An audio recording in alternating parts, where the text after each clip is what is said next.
नमस्कार दोस्तों, आज मैं आपसे जिस बारे में बात करना चाहता हूँ वो है नवम भाव में सूर्य की स्थिति के प्रभाव। जो नवा भाव होता है ये व्यक्ति की ईश्वर के प्रति आस्था को दिखाता है, उसकी शिक्षा कैसी गई इस बारे में बात को दिखाता है। समाज में उसके सम्मान का भाव होता है ये भाव वैसे भी सम्मान का भाव कहा जाता है। तो इस भाव में जो व्यक्ति होता है, अगर उसकी कुंडली में सूर्य नवम भाव में है तो धार्मिक विचारधारा का होता है। उसके पास में धन सम्मान की कमी नहीं होती है, उसे पद प्रतिष्ठा अच्छी मिलती है। लेकिन ऐसा व्यक्ति जो होता है अहंकारी होता है, वो अपने आगे किसी की बात को नहीं सुनता है और ना ही उसकी बातों को मानता है। खास और ऐसा व्यक्ति अपने पिता की बातों को कतई कतई नहीं मानता है। अब हम जिस बारे में बात करना चाहते हैं वो ये है कि सूर्य के साथ में चंद्रमा अगर नवम भाव में है, अगर ये पहला भाव है, दूसरा भाव है, तीसरा भाव है, चौथा है, पांचवा, छठा, सातवां, आठवां, नवां, इस भाव में अगर सूर्य के साथ चंद्रमा होता है तो व्यक्ति की कुंडली में इस बात का क्या प्रभाव पड़ता है। जब सूर्य के साथ में चंद्रमा नवम भाव में होता है तो ऐसा व्यक्ति अपने जीवन साथी से बहुत ज़्यादा प्रेम करता है, उसकी परेशानियों में उसके साथ खड़ा रहता है, उसके सुख दुख का साथी होता है। ये जो जीवन साथी के सामंजस्य को बनाए रखने के लिए ये बहुत अच्छा भाव माना जाता है।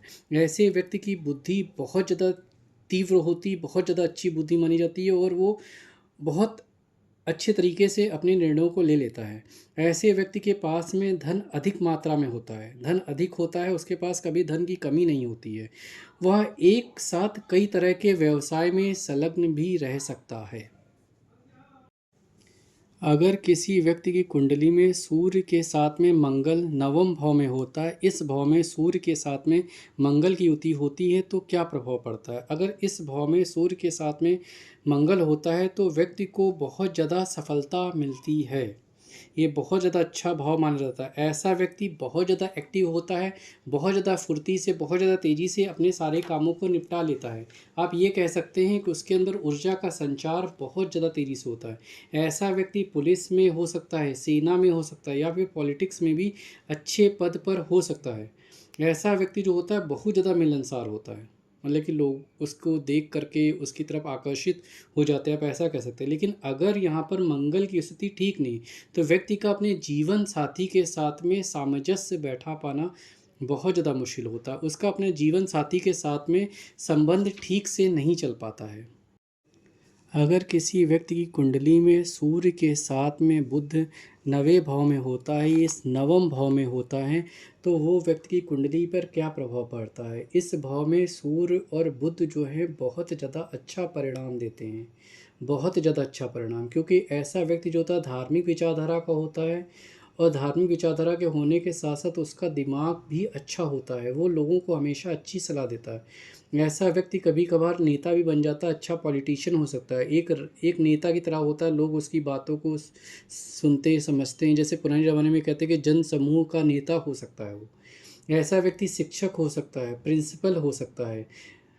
ऐसे व्यक्ति की ज़िंदगी में हमेशा सुख संपदा बनी रहती है। ऐसा व्यक्ति अपने जीवन में ठीक ठाक सम्मान पाता है और पद प्रतिष्ठा को भी प्राप्त करता है।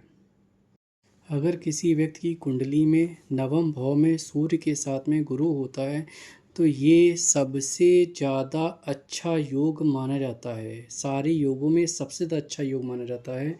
लेकिन ऐसा होना चाहिए कि गुरु जो है वो मार्गी अवस्था में, अगर वक्री अवस्था में होगा तो परिणाम बहुत कम मिलेंगे। इसलिए ये बात का ध्यान रखना बहुत ज़्यादा ज़रूरी है कि गुरु मार्गी हो।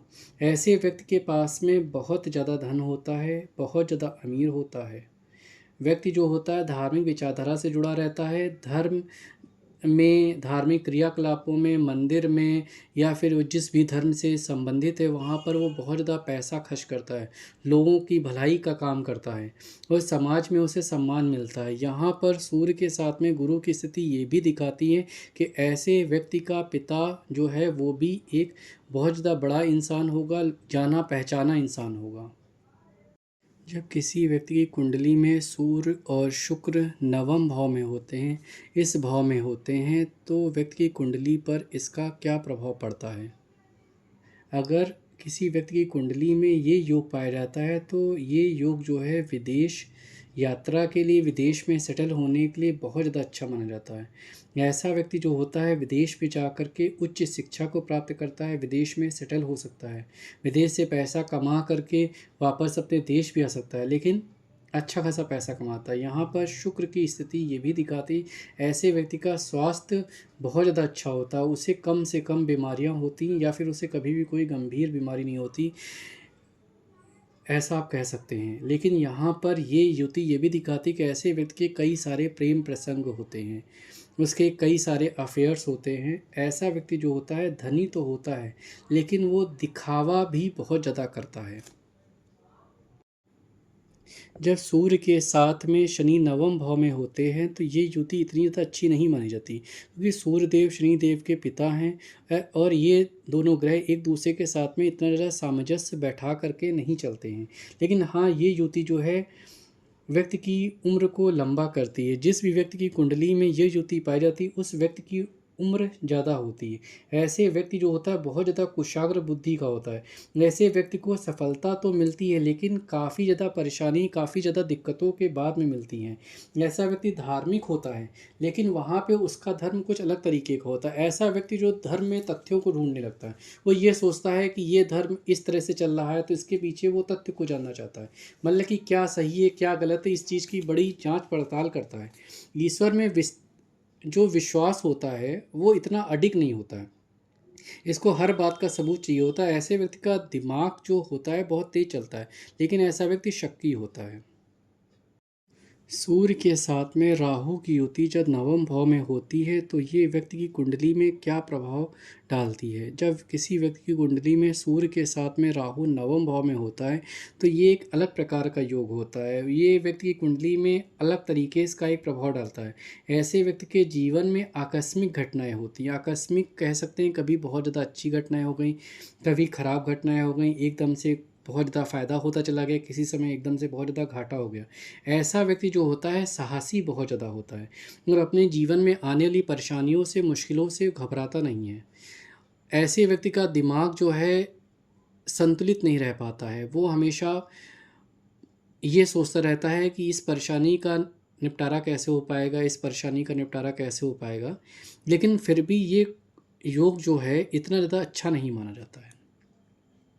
किसी व्यक्ति की कुंडली में सूर्य के साथ में केतु नवम भाव में होता है, इस भाव में होता है, तो व्यक्ति की कुंडली में इस बात का क्या प्रभाव पड़ता है। सूर्य के साथ में केतु की युति को भी इतना ज़्यादा अच्छा नहीं माना जाता। यहाँ पर यह भी देखना पड़ता है कि केतु की वक्रीयता कैसी है। अगर केतु की वक्रीयता अच्छी है, मतलब कि 5 डिग्री से ज़्यादा है, तो ऐसा व्यक्ति धार्मिक विचारधारा का होता है। अगर केतु की वक्रीयता कम है, मान लीजिए 5 डिग्री से भी कम है, तो ऐसा व्यक्ति धार्मिक विचारधारा का कतई नहीं होता, नास्तिक होता है ऐसा व्यक्ति। ऐसे व्यक्ति में निर्णय लेने की क्षमता अच्छी होती है। ऐसे व्यक्ति में जोश भी बहुत ज़्यादा होता है। ऐसा आप ऐसा कह सकते हैं कि जोश से भरी रहते हैं कि कैसे इस काम को जल्दी से कर दें, ये कर दें, वो कर दें, ऐसी बातें रहते हैं। ऐसे व्यक्ति को में एक आदत ये भी होती है कि ज़बरदस्ती अपनी बातों को मनवाने की कोशिश भी करते हैं ऐसे लोग।